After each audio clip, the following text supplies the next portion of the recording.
Hello everyone, good evening all of you. जय बजरंगबली। प्रिय all guys, today is Tuesday. प्रभु श्री हनुमान जी का दिन है, बजरंगबली जी का दिन है। तो आज बजरंगबली जी की बात करनी बनती है, लेकिन बजरंगबली जी के जो प्रभु हैं वो हैं श्री राम। तो प्रभु श्री राम की भी बात करनी बनती है।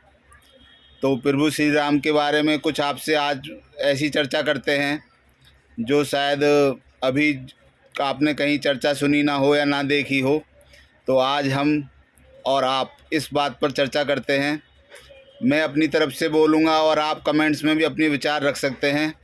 तो आप मेरे फेसबुक योगेश राजपूत पर या यूट्यूब योगेश राजपूत पर अपने कमेंट्स, अपने विचार इस बारे में, इस प्रक्रिया पर रख सकते हैं कि जो हम बात आज कर रहे हैं।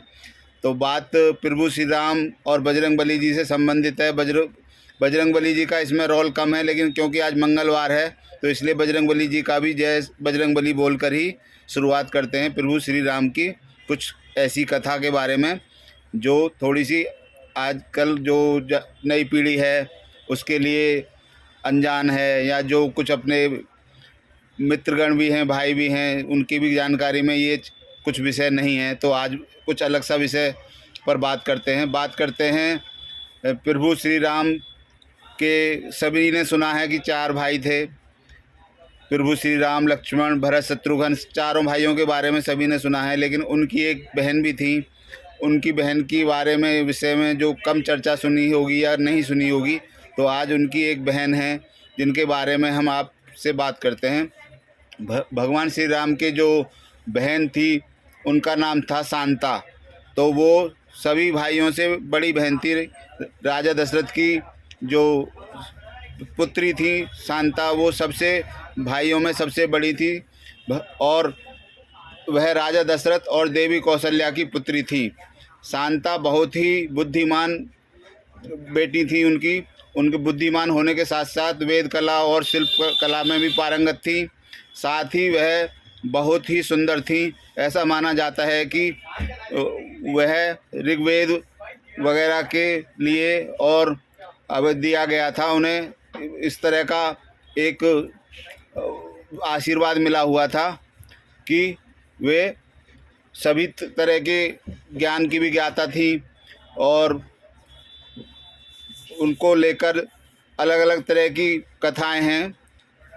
उनकी जो राजा दशरथ की शांता पुत्री थी उनको लेकर अलग अलग कथाएं हैं, लेकिन कुछ कथाएं जो प्रचलित हैं उनमें एक कथा ऐसी है जो माना जाता है कि कहा जाता है उनके एक कथा के बारे में कि एक बार अंगदेव के राजा रोमपद अपनी पत्नी रानी वर्षिणी के राजा रोमपद अपनी पत्नी रानी वर्षिणी के साथ अयोध्या आए। और वर्षिणी कौशल्या की बहन थी। उन दोनों के कोई संतान नहीं थी और वह इसे बात को लेकर बहुत परेशान रहती थी। जब इस बात का जानकारी राजा दशरथ और उनके जो कौशल्या है उनको बहन को पता चला इस बारे में कि ये हमारे जो बहन है और उनके साड़ू जो इतने परेशान रहते हैं मेरी संतान होने की वजह से संतान नहीं है। तो जब बात उनकी जानकारी में आई राजा दशरथ की, तो उन्होंने आपस में बात करके कौशल्या जी से और रोमपद और वर्षिणी जो कौशल्या की बहन थी उनसे बात करके अपनी बड़ी पुत्री शांता को उन्हें गोद दे दिया। और उस बात से वो राजा रोमपद और उनकी जो पत्नी वर्षिणी बहुत खुश हुई और वो उस पुत्री को लेकर, शांता पुत्री को लेकर बड़े ही प्रेम से अपने साथ लेके चली गई। उनका फिर पालन पोषण किया। शांता अंग देश की आगे चलकर राजकुमारी बनी और भगवान श्री राम की जो बहन थी बड़ी शांता, उनका जो विवाह हुआ था वो ऋषि श्रृंगी से हुआ था। ऋषि श्रृंगी, उनका विवाह ऋषि श्रृंगी से हुआ था। ऋषि श्रृंगी को सवाजक ऋषि श्रृंगी और राजा दशरथ के दामाद बने और भगवान श्री राम के बहनोई जीजा बने। और इस तरीके से जो उनकी बड़ी बहन शांता थी तो उनके पति का नाम ऋषि श्रृंगी था और ऋषि श्रृंगी राजा दशरथ के यहाँ कुछ दिनों बाद एक यज्ञ करने के लिए आए। यज्ञ उन्होंने किया, यज्ञ सफल हुआ।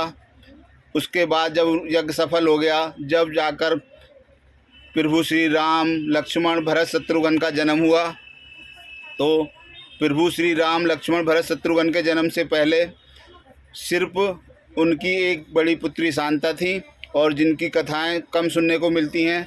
तो प्रिय गाय जी, उनकी बड़ी बहन शांता के बारे में जो आज मैंने आपसे चर्चा की, ये थोड़ी अनसुनी है।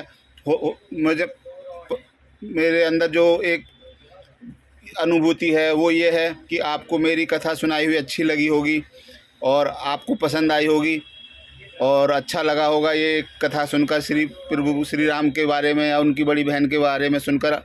आज मंगलवार है, बजरंगबली जी का दिन है। बजरंगबली जी के प्रभु श्री राम हैं, जो उनके हृदय में हमेशा सीता मैया के साथ विराजमान रहते हैं।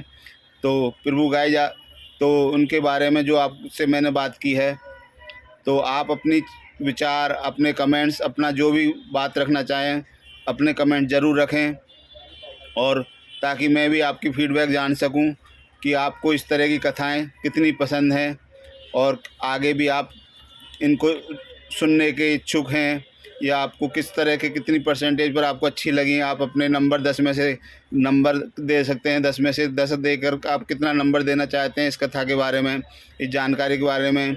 मैथोलॉजी है, भगवान की कथा है, भगवान श्री राम के बारे में, उनकी बहन के बारे में जो ये कथा है। इस तरह की कथाएं हम आगे भी रखेंगे, अभी आगे और भी आएंगी। तो आप इस कथा के लिए कमेंट्स ज़रूर दें कि आपको कैसी लगी। तो जय श्री राम, जय हनुमान, और मिलता हूँ आपको अगली इन्हीं भगवान जी की कथा के अगले चैप्टर के साथ। तो सभी का हृदय से हार्दिक आभार। आप सभी खुश रहें, स्वस्थ रहें। जय श्री राम।